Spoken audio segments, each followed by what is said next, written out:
महाराष्ट्रातल्या आशा आणि गटप्रवर्तकांच्या मागण्याबद्दल, भूमिकेबद्दल सध्या खूपच गोंधळ चालू असतो. आणि आता अशी वेळ आलेली आहे की आशा आणि गटप्रवर्तकांनी सगळ्या बाबी ह्या युनियनवर ढकलून देऊन काय उपयोग नाही हे त्यांना माहिती आहे. त्यांनी त्यासाठी स्वतः त्या मागण्यांच्या बद्दल विचार केला पाहिजे आणि तशी जाणीव सर्व ठिकाणी पसरली पाहिजे. आता हे करीत असताना ज्या युनियन्स आहेत त्यांचे बरेच पुढारी व स्त्री कार्यकर्ते असेल, पुरुष असेल, नेते असतील, हे मार्क्सवादी विचाराचे आहेत. आणि कार्ल मार्क्स जे मुख्य सिद्धांत आहेत, आशय आहे, तो मात्र त्यांनी विसरलेला दिसतो. कार्ल मार्क्सचं सूत्र असं होतं की आजपर्यंतचा जगाचा इतिहास हा वर्गसंघर्षाचा इतिहास आहे. आणि तो सांगताना त्यांनी सांगितलं की प्रत्येक कालखंडामध्ये समाज बदलत असताना उत्पादन साधनांच्या तंत्रामध्ये बदल होतात. आणि उत्पादन साधनांच्या तंत्रामध्ये बदल झाले की उत्पादन संबंध बदलतात. हे जसे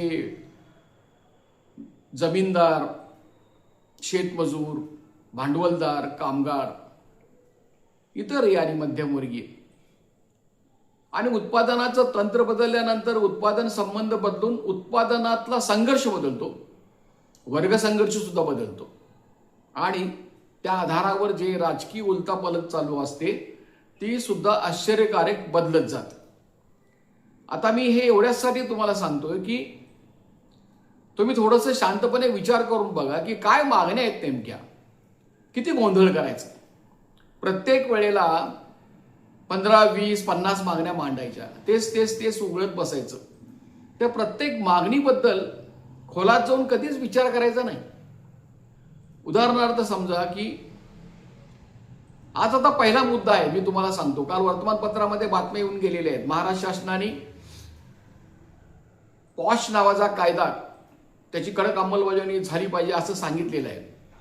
प्रिव्हेन्शन अगेन्स्ट सेक्स्युअल हॅरॅसमेंट हा जो कायदा आहे तो ज्या ठिकाणी 10 पेक्षा जास्त स्त्री कर्मचारी आहेत त्यांना एकूणच संरक्षण मिळण्यासाठी हा कायदा, त्याच्या समित्या तयार झाल्या पाहिजेत असं कडक इशारा महाराष्ट्र शासनाने दिलेला आहे.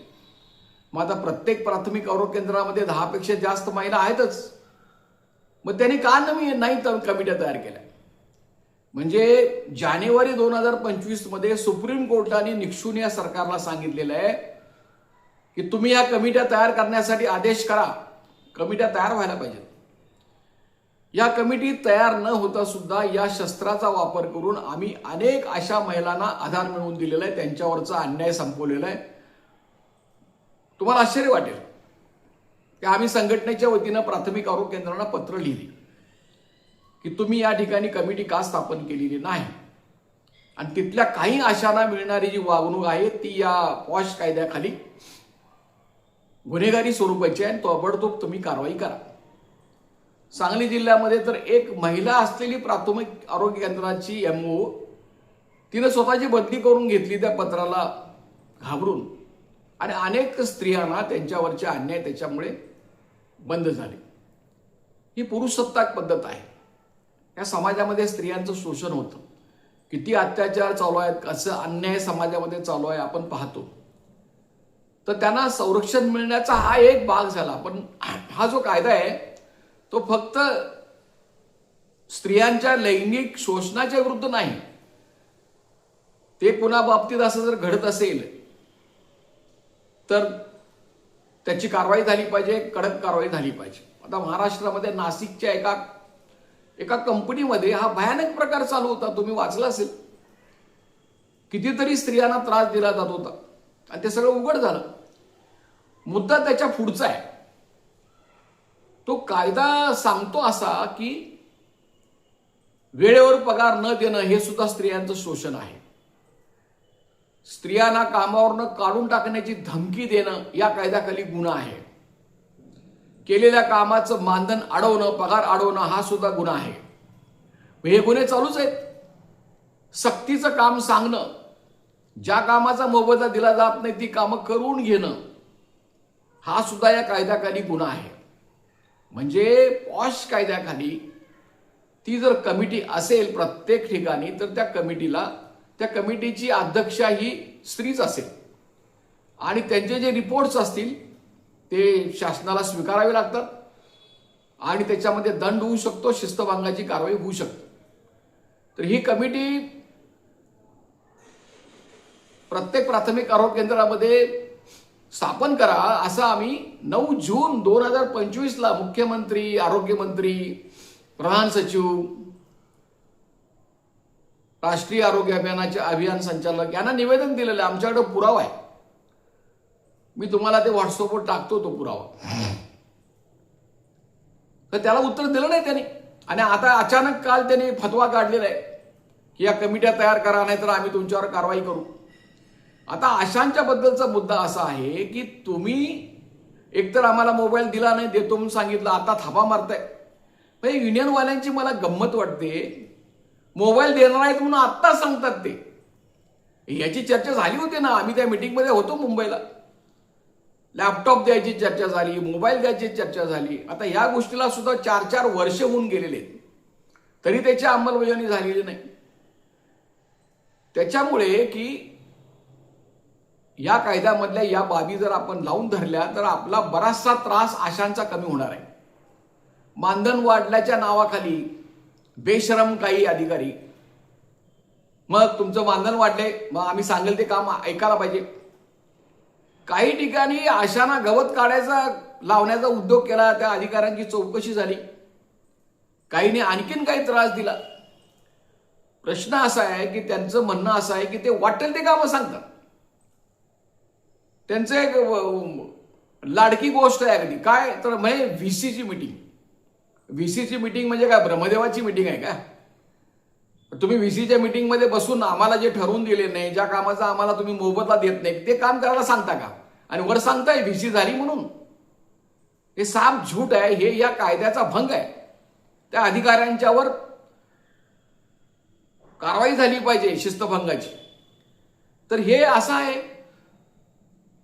आणि मुद्दा असा आहे सगळ्यात महत्वाचा की तुम्ही ऑनलाईन कामं सांगत असताना, ठीक आहे आम्ही हे तत्व म्हणून स्वीकारलं, खरं म्हणजे बऱ्याच आशांना ऑनलाईन कामच करायची नाही. त्याच्याबद्दल भूमिका सरकारची स्पष्टपणे घेतली पाहिजे की ज्या आशांचं शिक्षण कमी असताना त्यांच्या नेमणुका झालेल्या आहेत आणि आज नेमणुका झालेल्या नाहीत. तुम्ही 2005 साली NRHM सुरू केलेलं आहे. 21 वर्ष झाली. 21 वर्षे तुम्ही आशांना राबवून घेताय. त्यांना कायम कर्मचारी करायला तयार नाही, त्यांना ग्रॅज्युटी द्यायला तयार नाही, त्यांना प्रॉव्हिडंट फंड लागू करायला तयार नाही, त्यांना किमान वेतन द्यायला तयार नाही. एवढा बेशरमपणा सुरू आहे. आणि हे सुरू असताना सांगताय आम्ही सांगेल ते काम ऐकलं पाहिजे. 21 वर्ष काम केल्यानंतर ठीक आहे, ज्या आशेला ते काम जमत नाही ज्या गोष्टीपर्यंत, तिथे तुम्ही दादागिरी करता कामा नये. ज्यांना ते जमचं सहजासहजी त्यांच्याकडनं काम करून घ्या. पण आता असं झालेलं आहे की सगळ्या फील्डमध्ये फक्त आशांनी फिरायचं आणि बाकीचे सगळ्यांनी टेबलावर बसून काम करायचं. आज ज्या आशा काम करतात ते पूर्वी कोण करत होतो? 2005 सालीच्या पूर्वी नर्सेसच सगळ्या करत होत्या ना. मग आता सगळे टेबल खुर्चीवर बसले आणि आम्हाला तेवढं तुम्ही लोकांच्यात पाठवून देताय. पाऊस बघायचा नाही, ऊन म्हणायचं नाही, काही बघायचं नाही, काम करायचं आणि सांगायचं वर आणि दादागिरी करून झालंच पाहिजे, झालं नाही तर चालणार नाही, तुम्हाला कामावरून काढून टाकू. हे सगळं जे आहे ही जी आपली घटना आहे त्या घटनेच्या विरोधी आहे. त्यांनी केलेल्या नियमाच्या विरोधी आहे. आमचं सोडा, त्यांनी स्वतःचे नियम बनवलेले आहेत. हा जो काही कायदा आहे पॉश कायदा, त्याच्या विरोधात ते बसतं. कारण त्याच्यामध्ये स्पष्टपणे म्हटलेलं आहे की असं स्त्रियांना त्रास देणं हा गुन्हा आहे. अरे तुम्ही स्त्रियांना इतका त्रास देताय, तुम्ही मोजमाप करायला तयार नाही. किती वर्ष झालं, आम्ही 10 वर्ष झालं सांगतोय, तुम्ही आमची सगळी कामं आहेत ना त्याला लागणारा वेळ एकदा ठरवा. म्हणजे मग त्या वेळेनुसार आम्हाला किती मानधन द्यायला पाहिजे हे ठरवता येईल. आम्हाला तुम्ही 100 कामं सांगताय, दादागिरी करताय, भीती दाखवताय, मानसिक ताप करताय, काही स्त्रियांच्यावर मानसिक परिणाम त्याचा झालेला आहे आणि एवढं सगळा अमानुषपणा करून, इतका सगळा अन्याय करून सुद्धा साळसूदपणे मी काय तो मी नव्हेच, हे असं जे सुरू आहे ते आपण खोलात जाऊन बघितलं पाहिजे. म्हणून या कायद्याचा वापर करा. आता तर शासनानं ताम्रपटच काढले नाही की तुम्ही प्रत्येक प्राथमिक आरोग्य केंद्रामध्ये आता ती कमिटी स्थापन झाली पाहिजे. आग्रह धरा तुम्ही. आम्ही तुम्हाला 2 दिवसामध्ये निवेदन पाठवू त्याच्याबद्दल, ते तुम्ही द्या, मुख्यमंत्र्यांच्यापर्यंत पाठवून द्या. याच्यापूर्वी आम्ही ते पाठवून दिलेलं आहे, त्याची कॉपी सुद्धा तुम्हाला दाखवतो. मी आता जे बोलतोय ते त्या निवेदनामध्ये सगळं लिहिलेलं आहे. आणि हा पॉश कायदा तुम्हाला संरक्षण देण्यासाठी, तुमच्या कामाची पद्धत ठरवण्यासाठी अतिशय महत्वाचा आहे. आणि या पॉश कायद्याची अंमलबजावणी झाली पाहिजे. म्हणून एक जर आमची युनियन सोडली तर महाराष्ट्रामध्ये एकाही युनियननी मागणी केलेली नाही. करून बघा तुम्ही. आणि मी बऱ्याच वेळा तुम्हाला सांगितलेलं आहे की महाराष्ट्रामध्ये ज्या युनियन्स आहेत त्याच्यामध्ये एकही युनियन शासनाच्या मान्यतेची युनियन नाही. मान्यता प्राप्त एक सुद्धा युनियन नाही. राष्ट्रीय ताम्रपट असला आणि देशव्यापी संघटना आहे म्हणून चालत नाही. तुम्हाला शासनाची मान्यता घ्यावी लागते मान्यता प्राप्त युनियनसाठी. म्हणजे आम्ही मान्यता प्राप्त युनियन आहोत असं. आणि फक्त या युनियन्स काही रजिस्टर आहेत. अनेक युनियनची बँकेमध्ये खाती नाहीत. बँकेत खाते नाही त्याचा अर्थच असा आहे की त्यांचं ऑडिट रिपोर्ट्स नाही, रजिस्टर नंबर नाही, 100 वर्ष काम केले म्हणून सांगतात. आणि हे सगळं असल्यामुळे महाराष्ट्रामध्ये काय अशांच्या 4च युनियन्स आहेत काय? 50 पेक्षा जास्त युनियन्स आहेत रजिस्टर. मग त्यांची कुठे कृती समिती आहे? काम करणाऱ्यांची कृती समितीच नाही. हे उघडायचं आणि जे प्रश्न शासन सोडवतच नाही ते मांडत राहायचं. आता उदाहरणार्थ घ्या, गटप्रवर्तकांचा विषय आहे. गटप्रवर्तकांना शासकीय कर्मचाऱ्याचा दर्जा मिळाला पाहिजे आणि आरोग्य खात्यामध्ये त्यांची शासकीय कर्मचारी म्हणून नेमणूक व्हायला पाहिजे. अनेक राज्यांच्या मध्ये NRHM मधल्या कंत्राटी कर्मचाऱ्यांना तसं कायम केलेलं आहे. मुळात हे गटप्रवर्तक महिलांना कंत्राटी म्हणायला तयार नाही.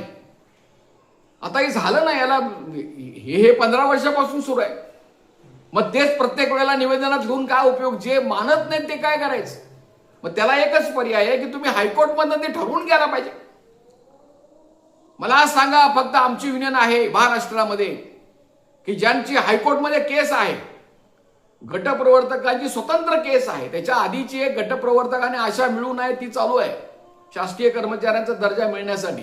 पण गटप्रवर्तकाने आंगडं धरला की आमच्यासाठी स्वतंत्र केस पाहिजे. ती स्वतंत्र केस आम्ही दाखल केलेली, ती सुरू आहे. सरकार ऐकत नाही म्हणून सुरू आहे. हे मी का सांगतोय तर तुम्ही एक उदाहरण घ्या. मी तुम्हाला आणखीन एक उदाहरण देतो.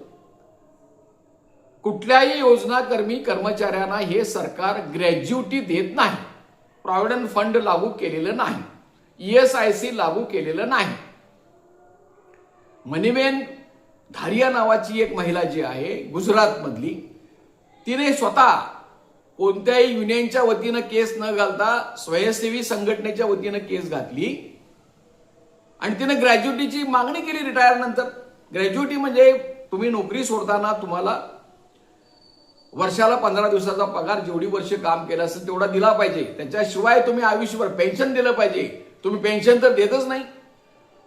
मग त्या बाईने अर्ज केल्यानंतर तो जिल्ह्यामध्ये जिल्हा आरोग्य अधिकारी त्यांनी नाकारला. मग त्या बाई हायकोर्टमध्ये गेला गुजरातमध्ये, हायकोर्टमध्येही नाकारला. आणि मग त्या बाई सुप्रीम कोर्टामध्ये गेल्या आणि सुप्रीम कोर्टामध्ये सरकारच्या वकिलांना सांगितलं, अहो हे मानधनी आहेत, स्वयंसेवी आहेत, यांना आम्ही हे काय आमचे कर्मचारी नाहीत, यांचा आणि आमचा काय संबंध आहे, यांना आम्ही काही देऊ शकत नाही, कायद्याला आम्हाला ध्यान लागत नाही असं सांगितलं. सुप्रीम कोर्टाने हे सरकारचं म्हणणं नाकारलं नुसता नाकारलं नाही, त्यांनी पुढे सांगितलं तुम्ही त्यांच्याकडनं काम करून घेता, तुम्ही आदेश करता, तुम्ही ऑर्डर्स काढता, तुमची सगळी कामं ते करतात, तुम्ही त्यांना नियमित वेतन देताय आणि म्हणताय आमचा त्यांचा काही संबंध नाही, हे चालणार नाही. त्या कामगार आहेत, कर्मचारी आहेत, कायद्याने त्यांना द्यायचा अधिकार आहे, त्यांना तुम्ही मानधन देताय, त्याच्यामुळं तुम्हाला ग्रॅज्युटी द्यावंच लागेल. आणि ग्रॅज्युटीचा निकाल लागला. आता गंमत बघा, 2022 साली निकाल लागलेला आहे. जी त्या बाईने 2018 साली केस केली होती आणि 22 सालात आता 26 साल चालू आहे, 4 वर्षे झाली, त्याची अंमलबजावणीच होत नाही. म्हणजे हायकोर्टच्या अंमलबजावणी तुम्ही काय करणार? उद्धव ठाकरे सुप्रीम कोर्टात गेले की त्यांची शिवसेना बरोबर आहे का चूक आहे याचं वृत्तांत रोजच्या रोज पेपरमध्ये येणार. मग एकनाथजी शिंदे यांच्या बाजूने निकाल लागला हे तुम्ही सांगणार. ह्या घटना लगेच लागतात सुप्रीम कोर्टामध्ये, त्याची अंमलबजावणी तुम्ही लगेच करता. परंतु महिलांना ग्रॅज्युटी देण्याचा सुप्रीम कोर्टाचा आदेश 4 वर्षे झालं, त्याची तुम्ही अंमलबजावणी करत नाही. शेवटी त्या नागपूर विभागामधल्या 215 अंगणवाडीमधल्या रिटायर झालेल्या महिलांनी परत केस केली. हे सुप्रीम कोर्टाचं ऐकत नाहीत.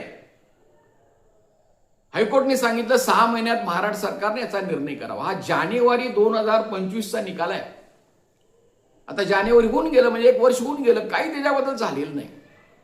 आणि अजून संघटना जाऊन आझाद मैदानमध्ये बसल्या की सरकार सांगते ती फाईल तयार व्हायला पुढे जायचे, सरकारचे असलं सगळं उत्तर देतात. तर मुद्दा असा आहे की तुम्ही म्हणजे मग उत्तर काय आहे की त्यांना तुम्हाला गटप्रवर्तकांना कायम तर करायचंच नाही सरकारला, पण तुम्हाला कंत्राटी कर्मचाऱ्यांचा दर्जा सुद्धा द्यायचा नाही. तुम्हाला असंच बेभरवशी ठेवायचं आहे. मग याला पर्याय काय? शेवटी सरकार ऐकत नाही तर हायकोर्ट हाच पर्याय आहे. तिथंच जाऊन न्याय मागायला पाहिजे. कारण नुसता समाधानासाठी मागणी टाकायची होय की तुम्हाला कायम केलं पाहिजे. आम्ही म्हणतोय आशांना सुद्धा आरोग्य कर्मचारी म्हणून कायम कर्मचाऱ्यांचा दर्जा मिळाला पाहिजे.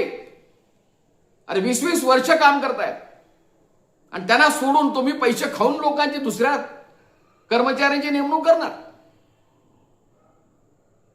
आम्ही दोघांच्यासाठी सुद्धा मागतो. तर हे आहे. आता आणखीन एक उदाहरण मी तुम्हाला सांगतो. काही आशा म्हणतात की 60 वर्षानंतर तुम्ही 65 वर्षे करा रिटायरमेंट. काही आशा आम्हाला भेटल्या, त्या म्हटल्या आम्हाला 60 वर्षाच्या वर काम करायचं नाही, आम्हाला पेन्शन द्या तुम्ही. मग त्यांना पेन्शन देत नाहीत. आता 65 वर्षाची कथा अशी आहे, अंगणवाडी महिलांनी मागणी केली 65 वर्षाची आणि सरकारने काय निर्णय दिलाय? 2022 पूर्वी ज्या रिटायर झालेल्या असतील अंगणवाडी महिला त्यांच्यासाठी 65 आहे, म्हणजे 2022 पर्यंत 65 आम्ही लागू करतो. परंतु 2022 नंतर ज्या रिटायर झालेल्या असतील त्यांना 65 वर्षे लागू नाही, त्यांना 60 वर्षेच आहे. मग एका विभागाला हा जो त्यांचा निर्णय आहे तो काय करायचा निर्णय घेऊन? इथं निर्णय हाच पाहिजे की आशांना आणि गटप्रवर्तकांना पेन्शन मिळाली पाहिजे, त्यांना प्रॉव्हिडंट फंड कायदा लागू झाला पाहिजे, त्यांना ग्रॅज्युटीचे लाभ मिळाला पाहिजे. हा मुद्दा आहे.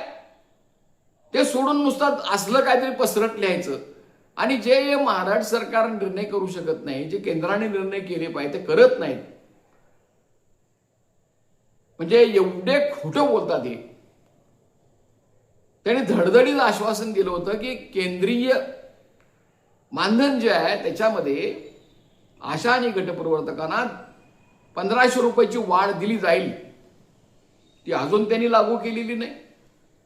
तर हे जे सगळे प्रश्न आहेत त्यासाठी स्वतः आशांनी आणि गटप्रवर्तकांनी प्रत्येक प्राथमिक आरोग्य केंद्रावर संघर्ष केला पाहिजे. तुम्ही वेबसाईटवर जाऊन बघा, आशा काढा, त्याच्यामध्ये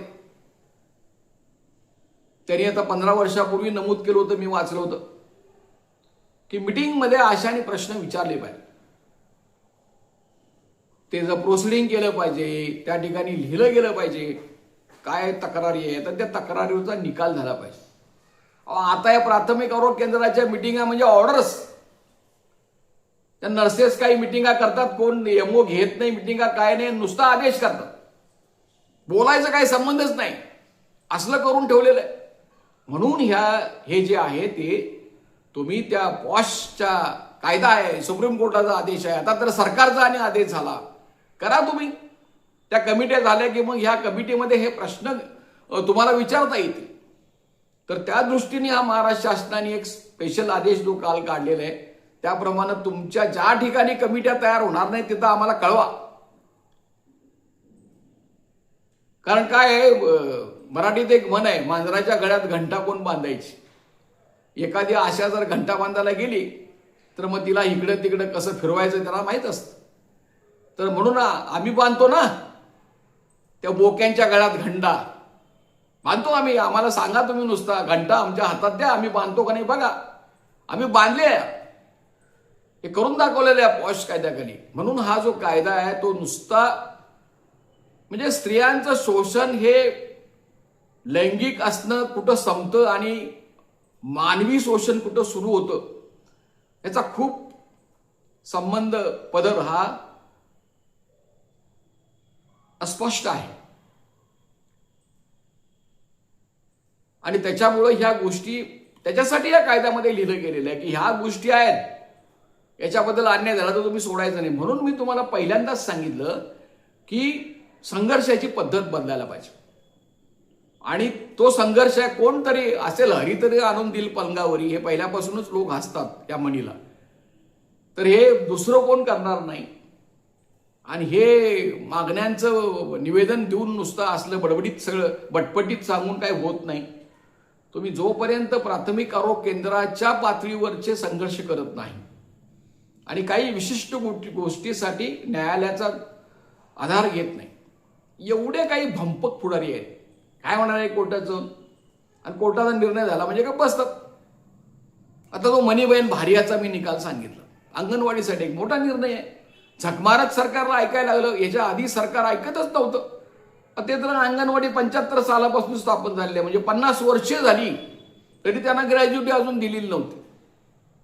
तुमची 20 वर्षे झालेली आहे, तर हे कोर्टाने सांगितलं म्हणून मिळणार आहे ना.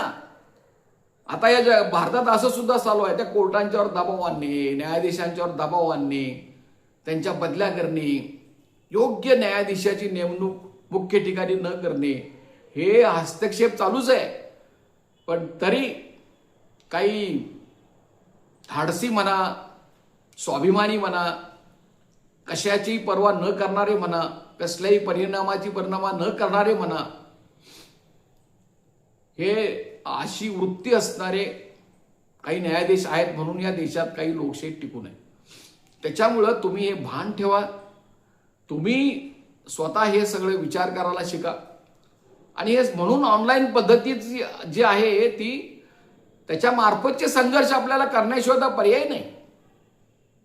अरे करा ना तुम्ही. 60,000 70,000 आशा जर आहेत, 10% जर आशाने ईमेल केला मुख्यमंत्र्याला तर ते मुख्यमंत्र्याचा ईमेल बॉक्स फुल होईल. अधिकाऱ्यांना त्यांना विचारायला लागेल काय आहे. पण निवेदन पाठवलं की 10ही आशा पाठवत नाहीत ईमेल. आता बरंच मोबाईल बद्दल त्यांना समजतो सुद्धा, मोबाईलवर ईमेल करता येऊ शकतो. व्हॉट्सअप ग्रुप हे चांगले सजग बनवायला हवेत, नॉलेजेबल बनवायला हवेत, फालतू गोष्टी त्याच्यापासून दूर ठेवल्या पाहिजेत. झूम मीटिंगचा वापर केला पाहिजे आणि हे सगळं अभिनिवेश सोडून करायला पाहिजे. ही जी असली एक मस्ती आहे ना की आम्हीच करतोय, आमच्यामुळेच होतोय, मीच केलो. अरे ह्यो काय साधा आमदार बी नाही, वार्डात कधी निवडून बी आलेला नाही, कोण विचारत नाही आणि म्हणतोय मीच केलं. कसं, कुठं, काय, कसं केलं, काही माहिती नाही. तर हे जे काही आहे ते तुम्ही समजून घ्या. आणि संघटनेचं स्वरूप बदललेलं आहे. मी सुरुवातीला तुम्हाला सांगितलं की हा एक कार्ल मार्क्सचा क्रांतिकारक विचार आहे की जो आम्ही 50 वर्षापूर्वी आमच्या मनामध्ये आम्ही तो रुजवलेला आहे. सतत समाजामध्ये तुम्हाला असे संशोधन करावं लागेल आणि बदललेल्या लढ्याचं स्वरूप तुम्हाला समजावून घ्यावं लागेल. कॉम्रेड लेनिननं सांगितले की ट्रेड युनियन्स ह्या काय क्रांतीच्या शाळा नाहीत, हे क्रांतीचं साधन नाही. ट्रेड युनियन ह्या कामगार वर्गाला शिक्षण देण्यासाठीच्या शाळा आहेत. तर ते प्रशिक्षण दिलं पाहिजे. जिथं कामगारांना शिक्षण द्यायचं बंद होतं आणि मी शहाणा आहे आणि मी सांगतो ते खरं असं जे सुरू होतं, तिथं त्या पुढाऱ्याच्या भंपकपणामुळं त्या चळवळीचं सगळं नुकसान होतं. हे लक्षात घ्या. आणि तुम्ही या संबंधीची जी चर्चा आहे, खरं म्हणजे अशी चर्चा व्हायला पाहिजे. जरूर तुम्ही माझ्या म्हणण्याबद्दल तुमचे काही आक्षेप असतील तर कळवा. तुम्हाला काय चुकीचं वाटतं ते मला कळवा. हे यूट्यूब चॅनल आहे, विनामूल्य आहे. एवढं तरी करा, ते सबस्क्राईब करा, विनामूल्य आहे. तुम्ही सबस्क्राईब केला म्हणून काही फरक पडत नाही. उलट तुम्हाला ते ज्या वेळेला यूट्यूबवर एवढंच असतं त्याच्यामध्ये की ज्या वेळेला यूट्यूबवर मी भाषणं करेन ते तुम्हाला तुमच्या मोबाईलवर दिसेल. बघायचं नाही बघायचं तुमचा प्रश्न आहे. म्हणून हे सबस्क्राईब करा, लाईक करा, फॉरवर्ड करा. मी शंकर पुजारी. माझा मोबाईल क्रमांक आहे 9960499366. आवश्यकता वाटल्यास जरूर संपर्क करा. धन्यवाद.